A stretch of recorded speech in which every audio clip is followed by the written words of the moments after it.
All right, you're good.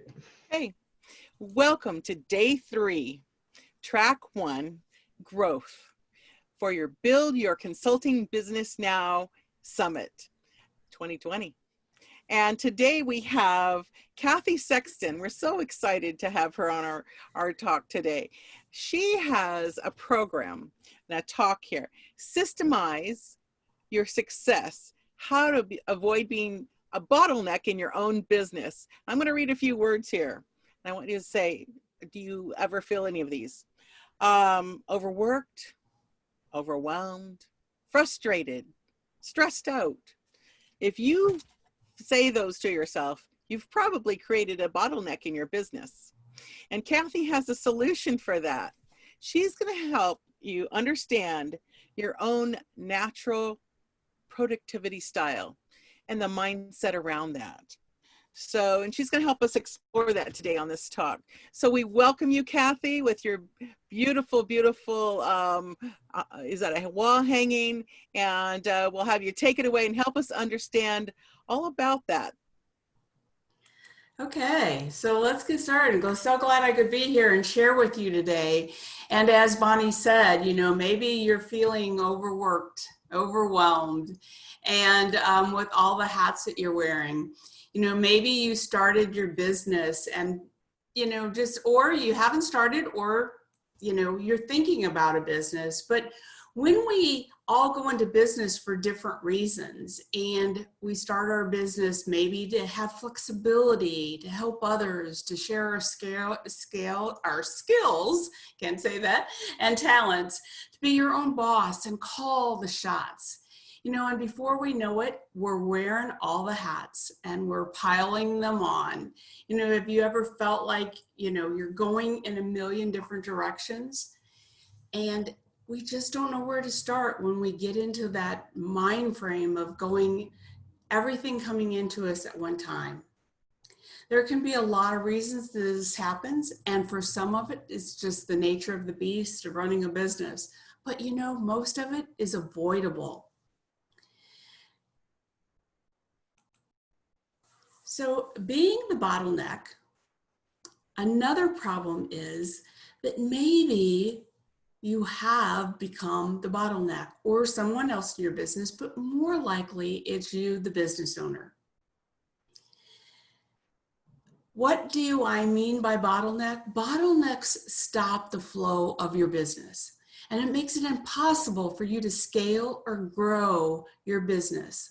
The inefficiencies brought on about by having a bottleneck often creates delays, higher production cost, frustration, and lower profits. I have found a big mantra that a lot of small business owners and entrepreneurs will say. They'll say, if you want something done, then you must do it right. You must do it yourself. Well, that's what usually causes the bottleneck. Having this mindset is backed by the fear of loss of control. And it causes more harm than good because it's about thinking that we have to do it all. It's about how we can use the same time and to move our business forward, and we wind up getting stuck. When we're a small business owner and we've not figured out how to leverage our time and our task, we become the bottleneck that affects the progress and the profit in our business. Most entrepreneurs think on infinite time scales, and as they have all the time in the world to complete and achieve their goals. But time is your most precious resource. Yet most small business owners don't use it effectively.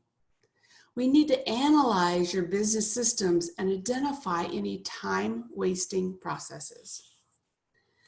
You know, the goal is to eliminate the bottleneck, because the bottleneck in your business is generally you. And we don't want to eliminate you, but what we want to do is eliminate what happens when you become the bottleneck. So let's first talk about mindset. You know, our mindset, what we believe is how we act. So if you want things to be different, we must first accept and understand what we truly believe. Then we have to change our beliefs, change our actions, which then changes our outcomes. But if we don't recognize what we really truly believe to start with, and know that we can believe something different, we're always going to get what we've always gotten. You know, no one, including me, you, and everyone, when we think about it, is strong enough in every area. But if you have the mindset that no one can do things as good as you might want to start rethinking that. Someone else might not do it the same way that you do it, but there are a lot of hats that you wear that can be accomplished better by others. Again, they might not do it the same way that you do it, but the outcome is the key. The outcome will be as good or even better, and generally they can do it in less time because that's their specialty. Again, taking and thinking about doing bookkeeping for a small business, for instance. I have found there's kind of four different business owners that run in this realm. The first is the business owner that, they love accounting, they love numbers, they love doing it themselves. And that's great because it comes to easy for them, but they still need to think about, is it the best use of their time? Second, you might know that this is not your strength, right? The bookkeeping's not your strength. You don't like the numbers. So in that aspect, that business owner will generally turn it over to someone else that has the expertise, and that they just need to oversee what they're doing and be able to really understand the numbers. But they let somebody else do the day-to-day work. And that is the perfect scenario. The third type, and maybe you're the small business owner that tries to do it themselves, and you get frustrated, you waste a lot of time, and then you wind up having to hire someone else to clean up the mess. Or you could fall in the fourth category. And this is where it's all too intimidating, but you aren't willing to admit that. And you keep telling yourself, oh, I'll do it. I can do that. I can get it done. I don't want to pay somebody else to do that. But you avoid it at all cost. And what that causes is your books never to be up to date. It adds stress and worry, even if you're not realizing it. I'm not saying that you don't need to do and understand your financial situation, because you do. As a small business owner, that is one of the biggest keys and the reasons why a lot of businesses fail. But the key is that you don't have to do the daily work.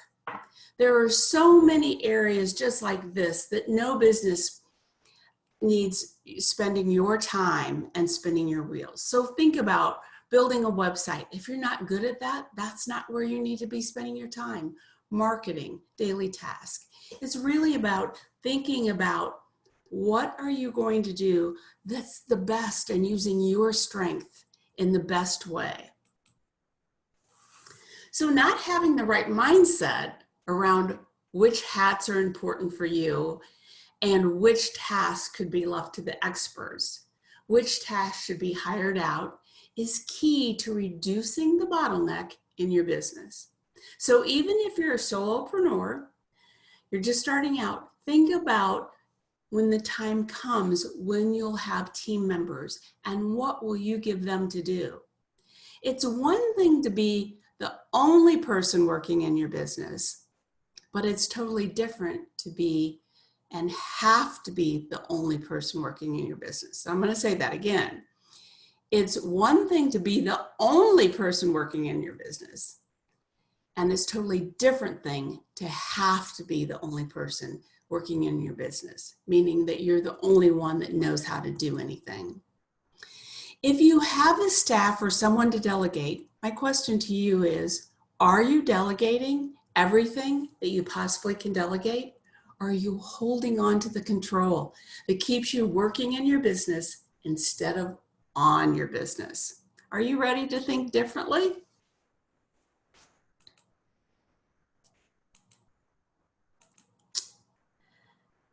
So I really like to talk about natural productivity style. This is really one of my favorite areas because it is so important and most people don't really take the time to understand it.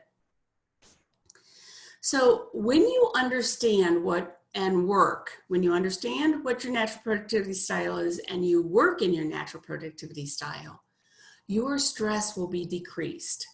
You will enjoy what you do and you will accomplish it with ease. You will understand how you make decisions, how you act and interact socially, how you understand and work or not work in your environment very well, how you're systematic or you're running by the seat of your pants. You will understand if you fall into the realm of details or the big high level. When you know what your true natural productivity style looks like, you can now know how to better communicate and how you're motivated. You can then stop working in an adaptive style that forces yourself to do things the way other people think you should do them and be true to your authentic stuff, your authentic self. So what are the areas that you want to look at is how you make decisions. So there are basically 4 areas and there can be a high or a low, and I'll kind of tell you the high and low of each, and then anywhere in between. So when you make decisions, you can be that type of person who makes fast, powerful decisions. And generally those people want it done as fast as they made the decision. They think it needs to be implemented. On the very low end of that scale, maybe you aren't a risk taker and maybe you really have to think and get a lot of details before you make decisions. And again, you could fall anywhere in between, but understanding how you make decisions can reduce the ease because you can make them more powerfully no matter at what level. And then socially, how are you socially? Are you an introvert or an extrovert? Understanding that and how you are affected when you're under stress. So an example, someone can be, fairly high towards an extrovert, but when they're under stress, that can all decrease and they can just become very, very quiet. And people will take that, oh, maybe I've hurt their feelings or I've said something or done something wrong, but it's really just how they are naturally. When they're stressed, that goes down. So you could be an extrovert, introvert. Think about an extrovert. Extrovert loves being around a lot of people. They gain energy. An introvert, it takes a lot of energy to be around a lot of people. So understanding where you are and being able to then fulfill yourself the way you need to. And then your pace, systematic. Are you a very systematic person or are you in the process of chasing the next shiny thing? Very spontaneous. We can be, that top level of I'm going to be very systematic or very spontaneous. And again, anywhere in between, but understanding who you are can make a big difference in the way you work. And then the fourth area is around details. Are you very detailed, very organized, or do you get lost in the details? Those are the high level in that area. The low level is they're just a big picture person. They don't really care about the details and then leave the details to someone else. So really understanding your natural productivity style is huge to being able to be the most beneficial to yourself and to your business. It's not always about learning new things. It's about learning about you and how you're wired so that you are being authentic and true to you. Working naturally reduces stress. So when you're not working naturally, that's the reasons for burnout that causes you to be overwhelmed and burned out. Perfect example of that is I had an employee working for me when I first started my business. She was my first hire. And she did an excellent job. We got along really well. She did an excellent job. And into about year 3, maybe, and 4, the business was growing and her position was changing a little bit. And I just knew the performance wasn't where it should have been. And I kept on asking her what was going on. Is there something going on in her personal life or at work? And, everything, no, everything's okay. And this went on for a few months. And I finally had to sit down to her, and I really, had to have the hard talk that I was going to have to let her go. And, when we finally had that talk, she finally said, well, I hate what I'm doing. So it's not about what we can do, because we can all learn systems, we can all learn skills and talents, but it doesn't mean it's natural for us. So she was actually doing a great job because she was forcing herself to do it, but it's not what she was good at. It's not what she loved doing. So it really makes a difference. If you're working naturally, it becomes so much easier for you.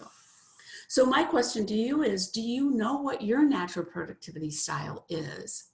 If you don't, I want to remind you to make sure that you grab my free gift and take advantage of, and it is an online assessment that will help you determine what your natural productivity style is. Because I think it's one of the most important pieces of us to really understand and be the most productive and the most effective that we can be. The next area about reducing being a bottleneck is with systems. So I believe that systems they save you time, they save you stress, time, energy, and money. So all of those areas, really everything that we do is built around systems.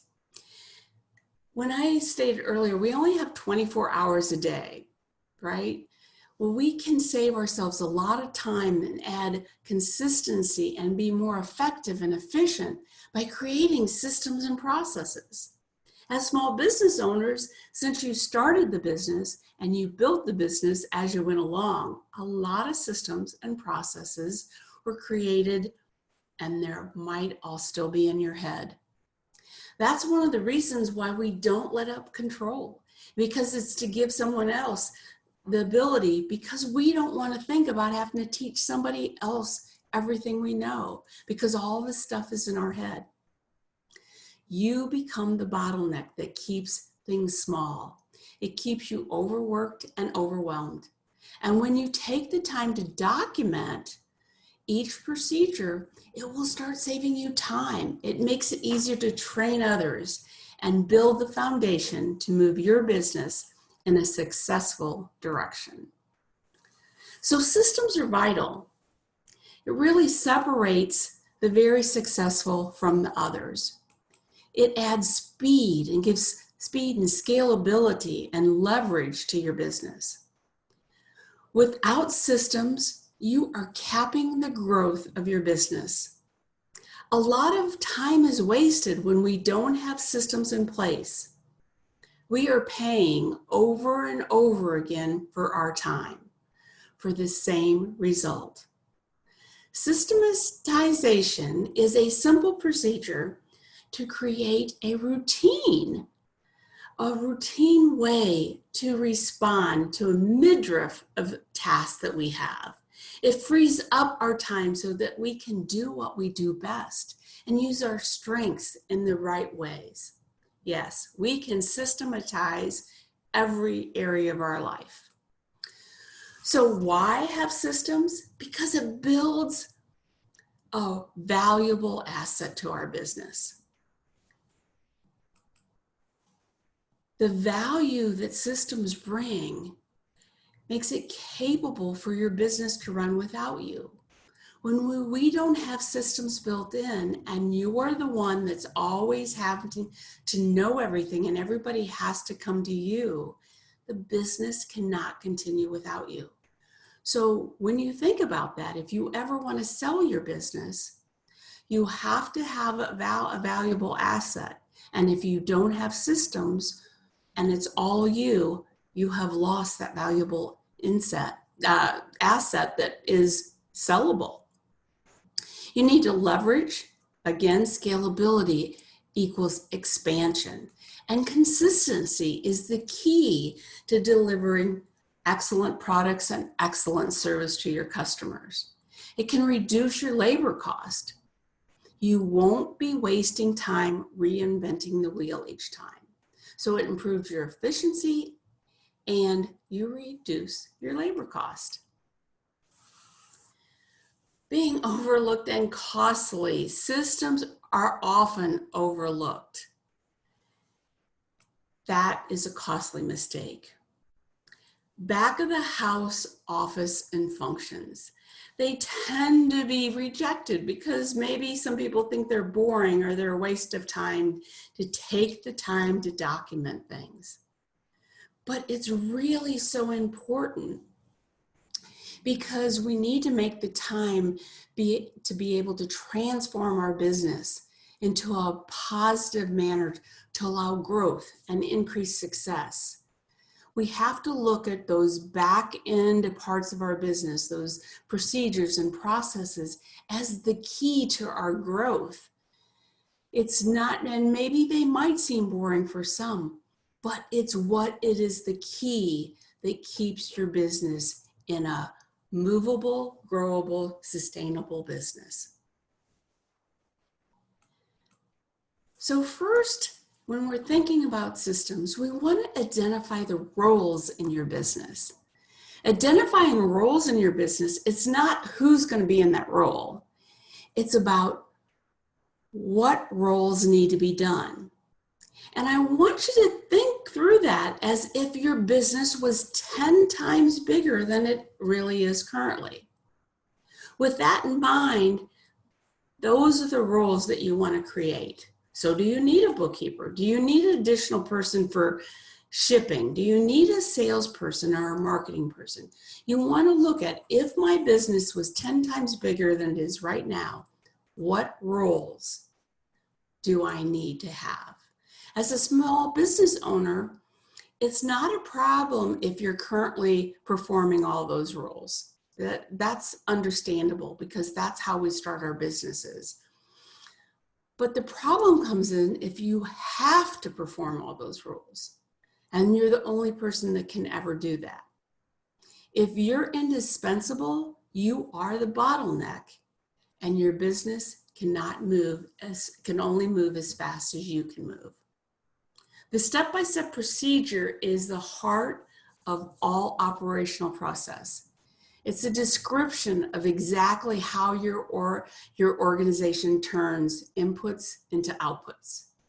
And while turning inputs into outputs is a primary function of the operational part of your business. Procedures are often given such low priority. It may be acceptable if you have really small, simple, easy tasks to be performed, but most businesses don't run that way. So after you've completed the roles and you know what roles, then next is defining what task each role would perform.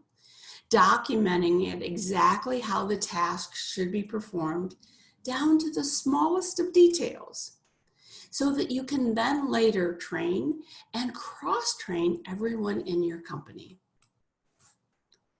It's about having the right person in the right seat.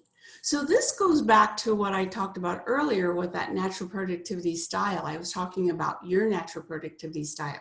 But when you understand the natural productivity style of each of your employees, you can make sure they're in the role. Because if they're in the wrong role, that's when they become overwhelmed and possibly burned out. So we want to avoid that. So for an example, you can have an accountant and you can have a customer service person, and they can do great job in those roles. But if you switch their roles, and a customer service person is not going to be a great accountant. They're going to get bored with that. That's numbers is probably not their thing. Other thing, an accountant as a customer service person, normally an accountant is very structured and very low-keyed and not really have that bubbly personality. that is good for customer service. So having the right person in the right seat is also key to keeping and eliminating bottlenecks. Think about delegating with clarity. You know, I love this little saying, and it's kind of like a little poem, and I'll kind of share it with you. There was an important job to be done, and everyone was asked to do it. Everyone was sure that somebody would do it. Anybody could have done it, but nobody did it. Somebody got mad about it because it wasn't everybody's job. Everybody thought that anybody should do it, and nobody realized that everybody wouldn't do it. And it ended up that everybody blamed somebody, and that actually nobody blamed anybody. So it's just kind of a play on words, but when things aren't delegated clearly, things can be pushed off that it's somebody else's job. I want to ask you, have you ever done a jigsaw puzzle? I'm sure you have. Most of us all have. But what about if I gave you a jigsaw puzzle and I didn't let you see the top of the box? Or you had to put a jigsaw puzzle together without looking at the right side of the puzzle. That would probably be a little frustrating, very challenging for me, I know. That would be a challenge for some people. For the majority of it, it would cause frustration. So that's what I want to talk about, is being clear about when you're delegating, because they need to understand what the top of the box looks like. They need to understand what the result looks like. And when we communicate to other people and we know the whole process, we know what has to be done, we sometimes forget little steps because we do them automatically. So when you're delegating to someone, you want to make sure they understand the end goal. You let them do it their way because they're going to do it in their natural style. And because it might be different than yours, they're going to get it done faster if they follow their style than yours. The whole key is, do they understand what the end picture looks like? And a great way to know that is, after you explain the task, have them repeat back to you what the discussion that you had has. You know, have them repeat back what they understood. And you will find how often we miscommunicate what we really want to happen. When we're creating those processes, it's about taking simple enough steps and creating a clear document to systemize every system or process. So an SOP is a success operating process. So it's about purpose. What is the purpose? What is the procedure we're going to create? Whose responsibility is it? And what resources are needed? So when you're creating these processes, you can use something like, it's an app called Otter, O-T-T-E-R, and you actually can speak in and it will translate it and it will type out your dictation. And it's a free app. You can pay for, you know, a higher price one, but it's a free app. So it's a way for you to get that dictation. You can talk through a process. Then once you've gotten that, you can then create this form so that you can completely document the process.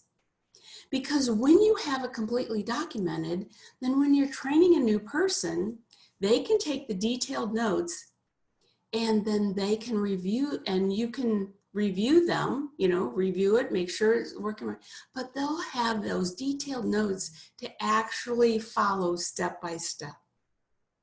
Another great way is when you're training someone new, have them type up the procedure and then you review it, because then you're going to find those little holes that you forgot to tell them about when you were training.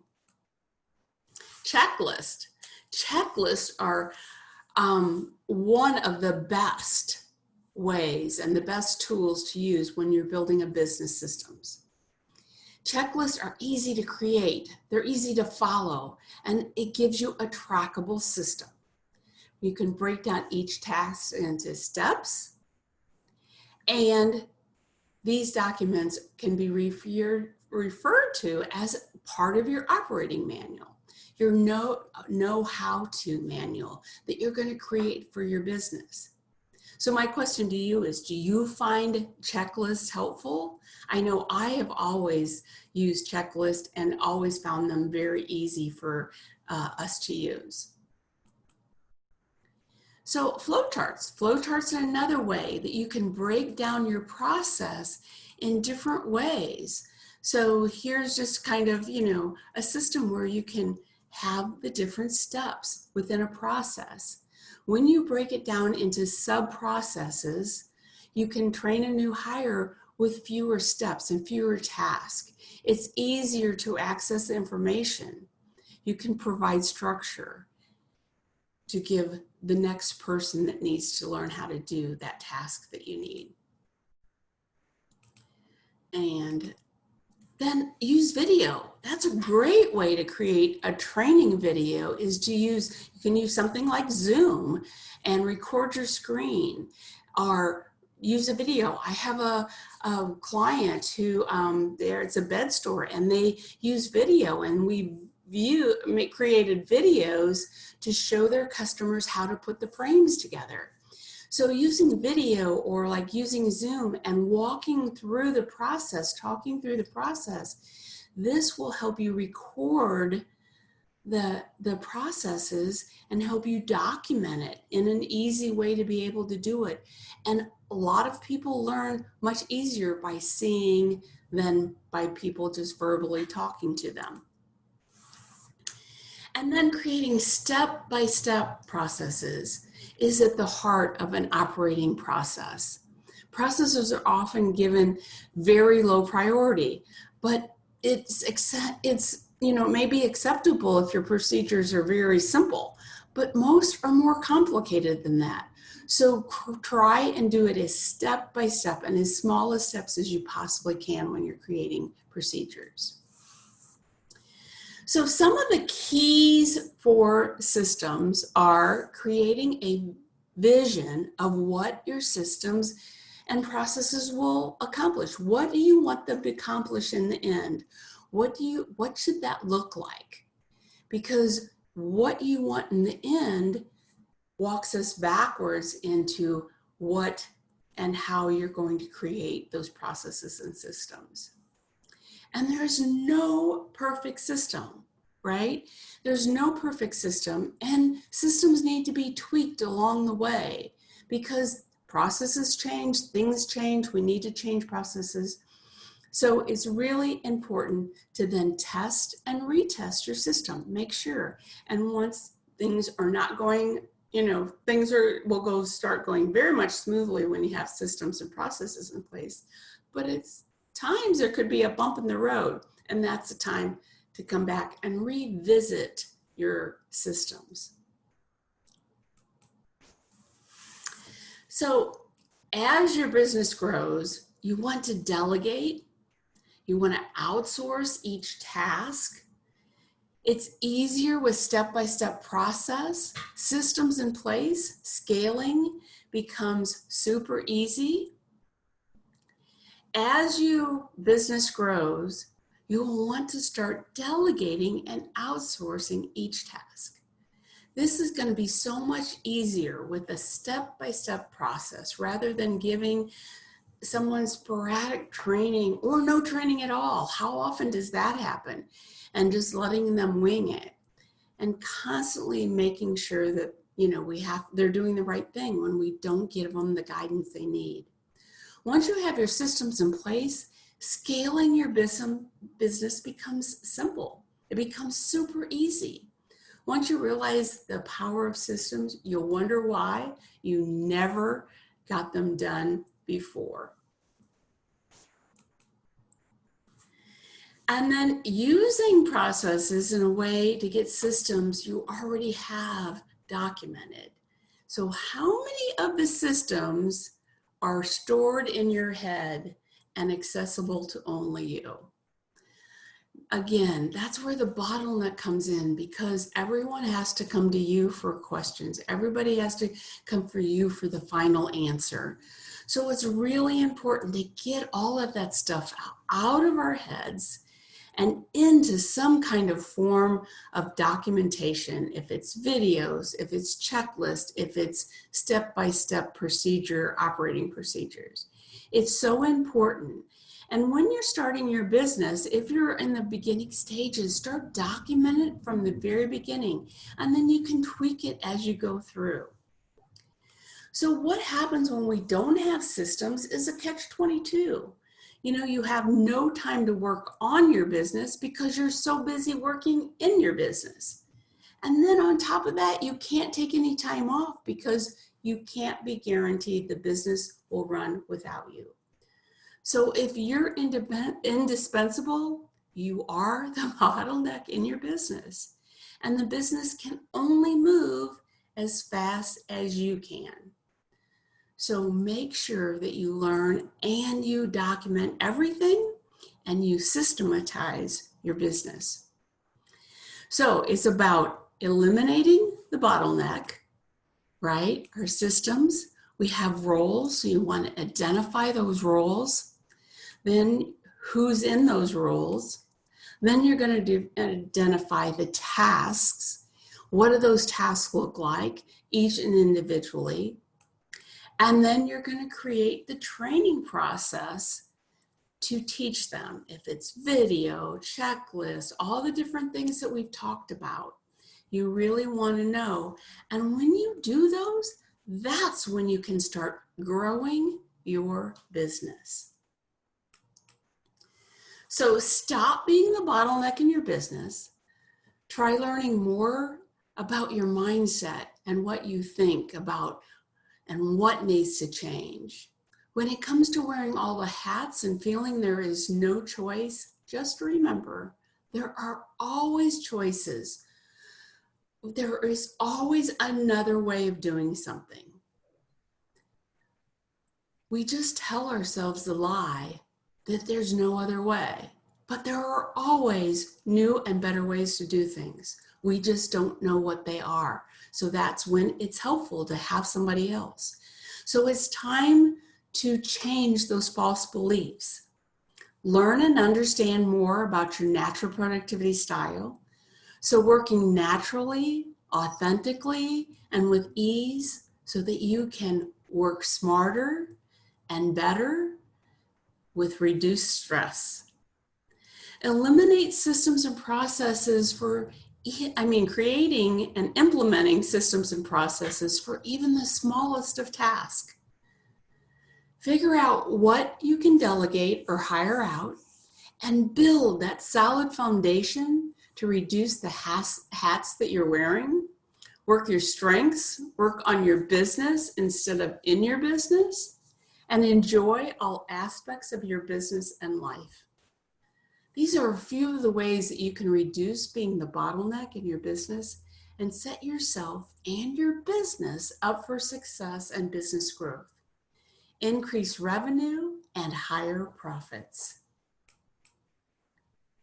So I'm offering a free strategy call if you feel like you're the bottleneck in your business or you're trying to avoid that and you want to change this. So you can always just, with time, with Cathy.com is a way to set that strategy call up for me. So what's now? What's your takeaway from today? What's your takeaway and what can you do to stop being the bottleneck in your business? Wow, Cathy, that was so powerful. It was comforting. Your knowledge is comforting. It's like, it's knowing the road from here to there and knowing that there's signs and there's turnoffs where we can go to comfort stations and go, if I know what I'm doing, I'm more at ease. And I really appreciate the detailed knowledge that you gave so that a new consultant would know how not to be overwhelmed. And if they felt it, they could, connect with you and find out, how can I create these processes? Because you went through quite a few actually. And I think entrepreneurs sometimes just think, I can do it all. I don't need any help. I've got to do it all. And the systems when you were talking about that, it really resonated for me. I worked for an amazing woman at one point in my life who owned a huge natural food store. And she said, if you have to say it more than once, you need to write that down and create a system for it. And You're I, right.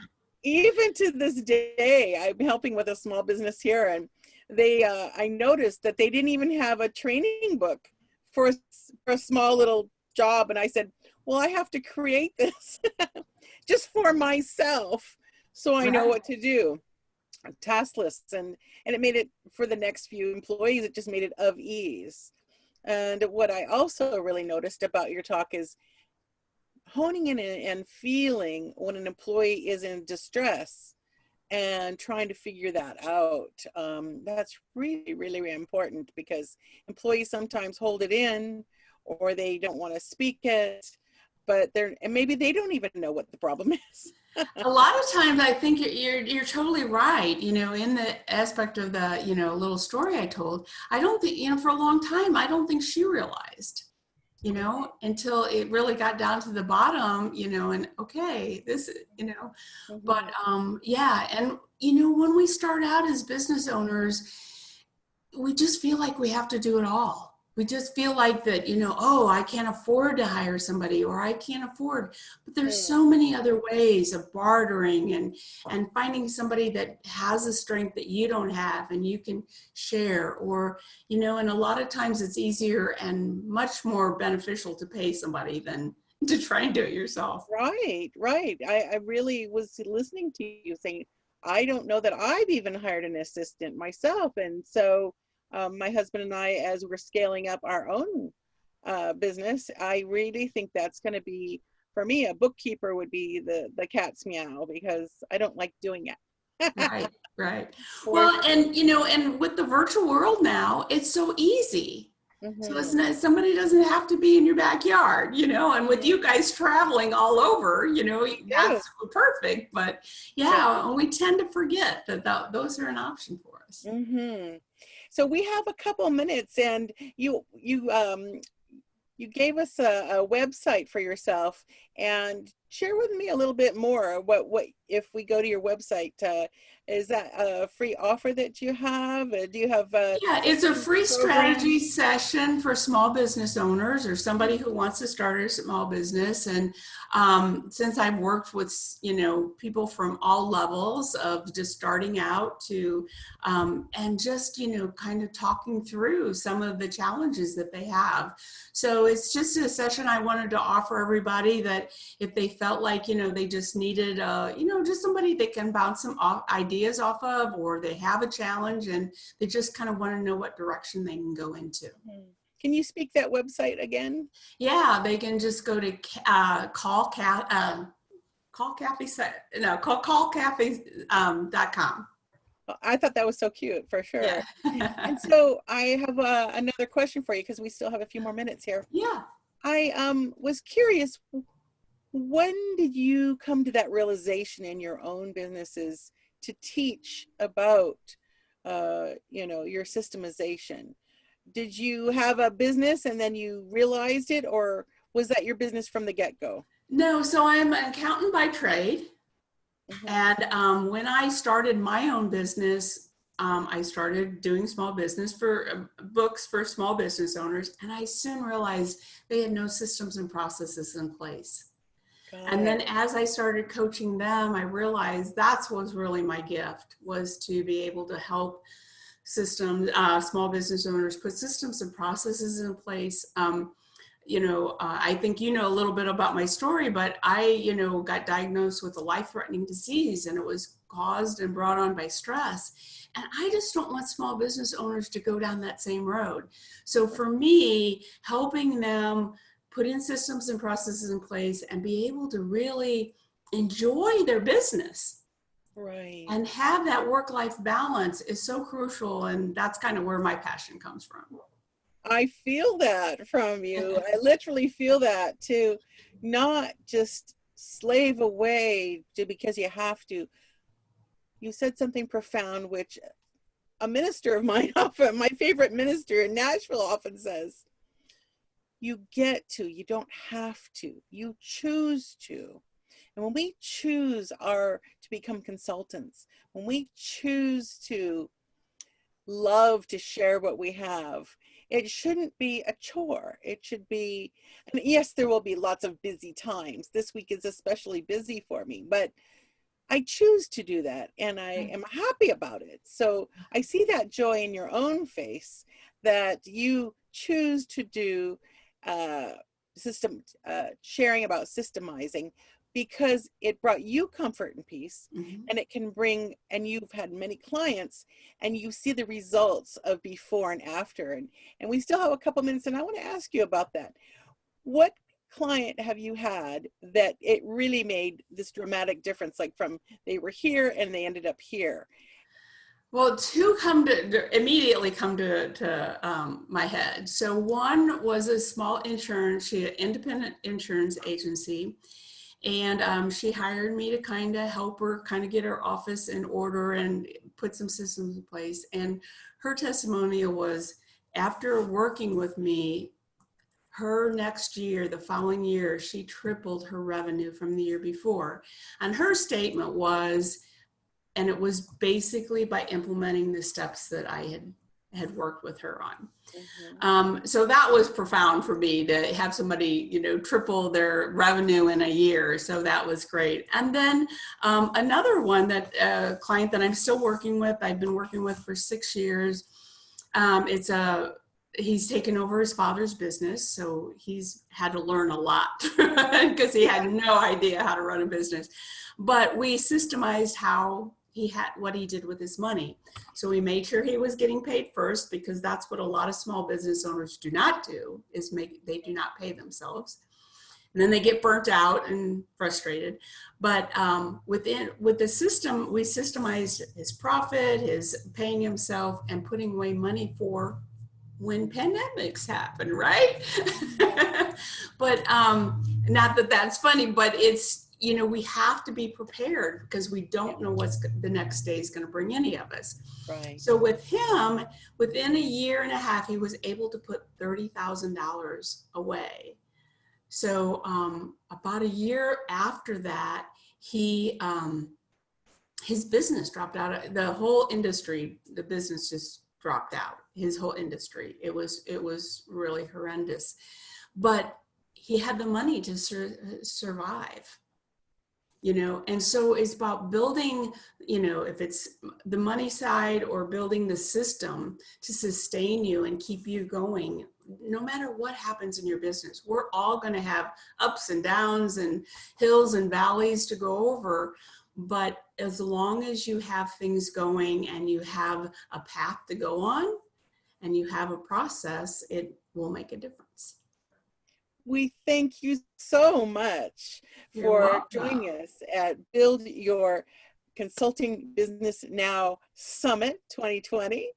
And we thank you again for all the juicy nuggets. I know as listening to this conversation we just had, this wonderful talk, if you'll implement some of the amazing ideas that Cathy shared with you, you will be better for it. So thank you so much. We hope you enjoy the different talks today. Make sure that you have a little break here for the next few minutes, and we'll see you at the top of the hour.